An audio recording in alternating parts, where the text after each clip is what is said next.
Have you ever had a boss who thought they could bully you into doing something shady and then throw you under the bus when it all went wrong? Well, that happened to me. My boss wanted me to fake reports to save her own skin, but instead of bending the truth, I bent the rules in my favour and let her sink her own career. If you've ever worked under someone toxic, someone who thought they could manipulate you and get away with it, this story is going to hit home. Stick around to the end, because the revenge here? Oh, it's silent, but devastating. And hey, if you love watching justice served in the most satisfying way, hit that like button, subscribe, and let's get into it. I'd been working at this mid-sized company for about 3 years. Nothing glamorous, nothing fancy, but it was stable work. My role was all about preparing internal reports, the kind of dry, number-crunching stuff that most people find boring, but honestly, I loved it. I liked things neat, accurate, and verifiable.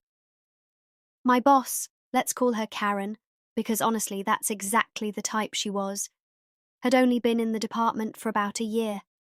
She came in with flashy promises, big talks, and this "I'm here to fix everything" kind of attitude.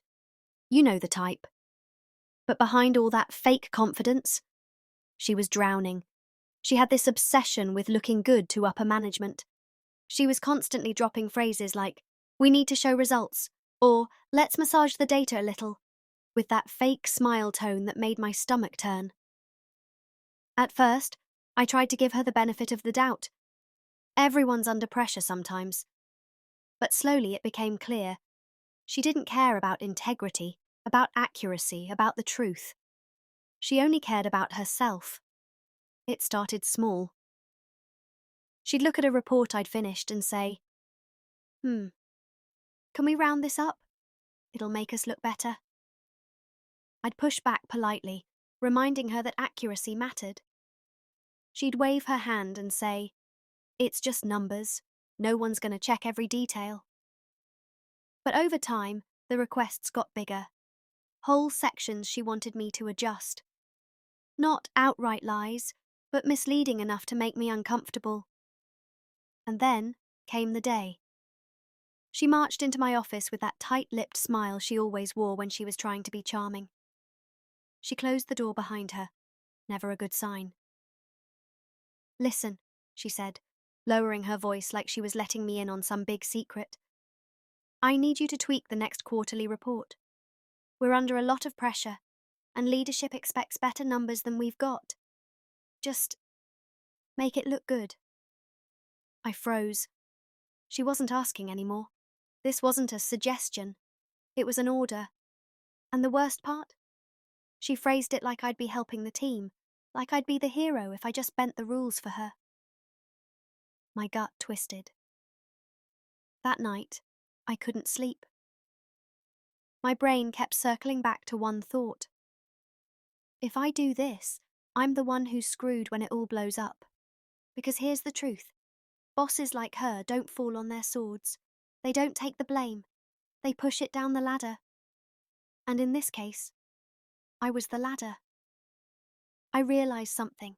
If she was willing to drag me into this mess, she was absolutely willing to throw me under the bus. That's when I decided, no, not me. Not this time. I didn't confront her. I didn't argue. I didn't even hint at my real intentions. Instead, I played the role of the loyal employee. I nodded, smiled, and said, "Got it." But behind the scenes? I started building my shield. Every email, every Slack message, every memo. I saved them. I backed them up. I time-stamped my reports. I made sure every document showed the exact trail of what was requested versus what I actually delivered. And most importantly, I prepared the report with complete, accurate, unaltered data. No fudging, no fake numbers. Just the truth. Then, when it was time to submit, I sent it straight up the chain, CCing her, of course. That way, she couldn't claim ignorance. She saw what I sent. She approved it. A week later, the fireworks started. Upper management noticed. The numbers didn't match the rosy picture Karen had been painting for months. Suddenly, they wanted answers. And just as I predicted, she panicked. I got pulled into a meeting where she sat stiffly across the table from me, trying to maintain her composure while leadership grilled her. "These numbers don't align with the projections you gave us. What happened?" they asked. Karen gave a tight laugh and gestured vaguely at me. "Well, I think there was some misunderstanding in how the data was prepared." My stomach dropped, not from fear, but from satisfaction, because the trap was closing. Leadership turned to me. "Is that true?" I opened my folder. My heart was pounding, but my voice, steady, calm, professional.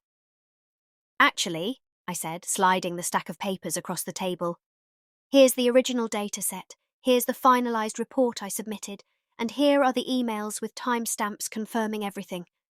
As you can see, the numbers are accurate and documented." Silence. You could feel the air shift. Karen's face drained of colour. She stammered something about miscommunication, but it was too late. The receipts were all there. Over the next few days, things moved fast. HR got involved. They reviewed everything. My paper trail was airtight. Karen? She didn't stand a chance. Within a week, she was gone. Officially, it was a resignation.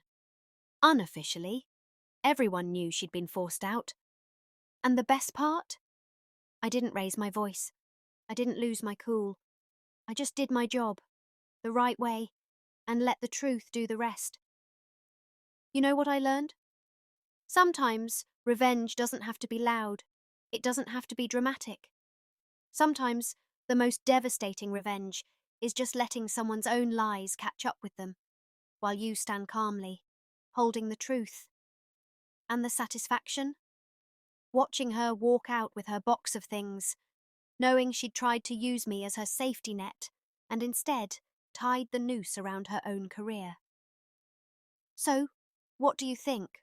Was that not the most satisfying silent revenge you've ever heard? Drop a comment with your thoughts. Have you ever had a boss try to manipulate you like this? I want to hear your stories. Don't forget to like, subscribe, and stick around for more real-life revenge that proves karma always finds its target.